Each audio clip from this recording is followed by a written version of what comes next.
Instilling fear through division. Why is cancel culture dangerous? Cancel culture was and is intended for 4 purposes in the management system. To divide. To instill fear of doing wrong, being on the wrong side to make wrong, publicly shame life is fair and your feelings matter. To divide, the mass media is the main reason for division amongst us. It's to create you versus them, 2 sides, and you'd better pick their side or you're on the wrong side. The media is the one who draws sides, who divides the people. It is not the people. To instill fear of doing wrong. Here comes the obedience training again. What? How is cancel culture obedience training? This is a tricky one and very well hidden. It's training you in what not to do and to fear doing or saying anything. Wait, but cancel culture points out bad behavior that isn't right? Here's the fallacy. It isn't right now, at this point in time. And this is where the fear enters. Whether you know it or not, cancel culture is building the fear of doing or saying anything at all. How does it do that? Let's break this down. What is the common denominator in almost all cancel culture campaigns? The evidence is from the past. In all the stories, they aren't being canceled for current behavior. They are being canceled for past behavior. Behavior in the past. Behavior they may no longer exhibit. This is dangerous. We cannot judge who they are today based on who they were 10 or 15 years ago. Think back 10 or 15 years. Did you say or do anything stupid?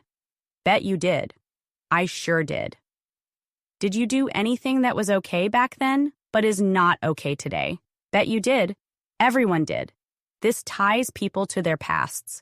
And this perpetuates the message that people cannot change, that you are chained to who you were, and regardless of any work you do, you will be punished if you ever did something. How are we, or the judge and jury, to know whether or not that person has done immense work and radically shifted their lives? We don't, because they are publicly hanged and judged on past experiences without any thought to current efforts. Now, before anyone comes at me, I am not speaking about people who have violently, physically, or sexually harmed another. And I am talking about comments, chatter, and shifted ideals that are no longer social norms, yet once were. For every human and most animals, one of our core desires is to be part of the pack, to be liked and accepted by others. This ultimately stems from the root that every human's core desire is to be overstood. And this is what cancel culture preys on. Our desire to be accepted by the community around us. Subconsciously, cancel culture is training us to never step outside of the box. Because if you speak up, and what you say is not well received, everyone could turn on you. Slowly, people become scared to speak up at all. I can't tell you the number of conversations I'm in where someone says something and then instantly backs it up with, "Oh, but I didn't mean insert controversial issue here." They are literally demonstrating in that sentence their fear of being excluded from the community based on what they said. Life is fair and your feelings matter. This is a false expectation that sets people up with false limiting beliefs, as this does not parallel into real life. In the real world, your feelings don't matter. And let me tell you, as a person who had crimes committed against them, don't expect the justice system to be there for you. The justice system is not just and rarely ever gets justice for actual victims. In life, our feelings will not be safeguarded or protected, and our goal is not to be offended and condemn those who hurt us or offend us. The only true solution is to learn to be okay, even if they do offend us, and go on with our happy lives. The solution is to instead do the work to be able to have things happen around us and not shift our energy. What are mirror neurons?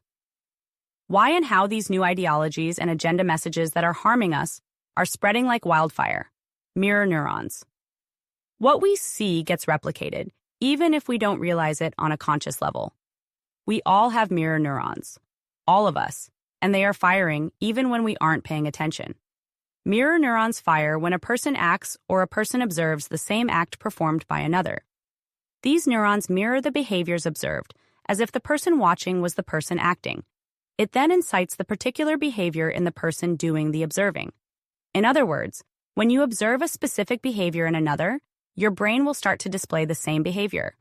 For example, when you are kind, outgoing, and happy, Individuals around you observe those behaviors, and others mirror them back to you. In metaphysics, this is an energy exchange that is directly felt and translated into action in the brain. These neurons fire both when a person performs an action and when they observe someone else performing the same action. You can think of it like an automated imitation that you may or may not want to be playing a part in. Our bodies and brains program themselves to those we are in social groups with and who are around us, adapting our behaviors and ways of thinking, sometimes without us even realizing it. This is a problem, as the herd is being herded in the direction of the participation badge era, where doing less is sold as acceptable with a false promise that real life will grant you the same courtesy.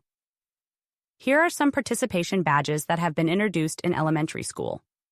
No marks, not setting humans up for the real world, delaying loss and losing costing time in the game, grooming you to think it's okay to not be the best instead of encouraging you to rise up and above. Have you ever noticed groups of friends or families often are similar in body size? It has been shown in studies over and over again that humans feel more comfortable eating more if their spouse or close friends and relatives do. This is because the level of food consumption has been normalized in that group. No different than if you sat down with 5 orders of McDonald's for yourself at a table with the healthiest people you know, and they all gave you the "that's not acceptable" look. They have normalized the opposite standards of consumption. Groups of friends dress the same and hang out with someone long enough, and I promise you will pick up their lingo. I have a very specific vocabulary due to my research studies, and I fall victim to language mimicking when I am around someone too often. Suddenly, I will adopt new words that do not fit with my vocabulary. Think about it. Everything is normalized in groups. Language examples of mirror neurons, mimicking, and behaviors of groups are all around you. I remember the first time I heard the phrase thirst trap. I was at a dinner table with a bunch of what I call the downtown women I know. They are more hip, more culturally in tune with what's new and trendy. You should have heard them roar and start all trying to explain the meaning to me as if they couldn't believe I had never heard it. In reality, I spend more time with my mentors who are in their 50s and 60s and never leave their businesses. This is not a term I would hear, nor would I be greeted with a pleasant face if I were to use it in my home environment. What you see is what you get more of. What you hear is what you will hear more of. Behaviors and ways of being of those around you impact every aspect of your life and pull you closer and more locked into what is normal for that group.